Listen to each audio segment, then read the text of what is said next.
14കാരിയുടെ മരണം ആസൂത്രിതമായ കൊലപാതകമെന്ന നിഗമനത്തിൽ പോലീസ്.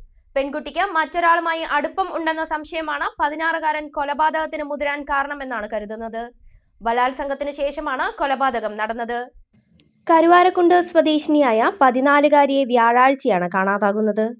രാവിലെ സ്കൂളിലേക്കാണെന്ന് പറഞ്ഞ് വീട്ടിൽ നിന്നിറങ്ങിയ പെൺകുട്ടി വൈകിട്ടോടെ അമ്മയെ ഫോണിൽ വിളിച്ച് ഉടൻ എത്തുമെന്ന് പറഞ്ഞിരുന്നു. എന്നാൽ 5 മണിയായിട്ടും കാണാതായതോടെ കുടുംബം പോലീസിൽ പരാതി നൽകി. പെൺകുട്ടിയുടെ സ്കൂളിൽ +2 പഠിക്കുന്ന 16കാരനുമായുള്ള അടുപ്പവും കുടുംബത്തിന് അറിയാമായിരുന്നു. നേരത്തെ ഇതുമായി ബന്ധപ്പെട്ട് കരുവാരക്കുണ്ട് പോലീസ് ഇടപെടുകയും 16കാരന് താക്കീത് നൽകിയതുമാണ്.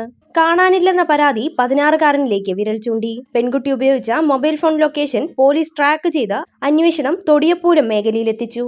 വെള്ളിയാഴ്ച പകൽ 11ഓടെ പുള്ളിപ്പാടം എന്ന സ്ഥലത്ത് നിന്ന് പെൺകുട്ടിയുടെ മൃതദേഹം കണ്ടെത്തി. 16കാരനെ കസ്റ്റഡിയിലെടുത്തു. ആദ്യം കൊലപാതകം ചെയ്തത് താനല്ല എന്നായിരുന്നു 16കാരന്റെ വാദം. പിന്നീട് കൂടുതൽ ചോദ്യം ചെയ്തതിൽ നിന്ന് ബലാത്സംഗത്തിന് ശേഷം താൻ തന്നെയാണ് കൊല നടത്തിയതെന്ന് പ്രതി സമ്മതിച്ചു.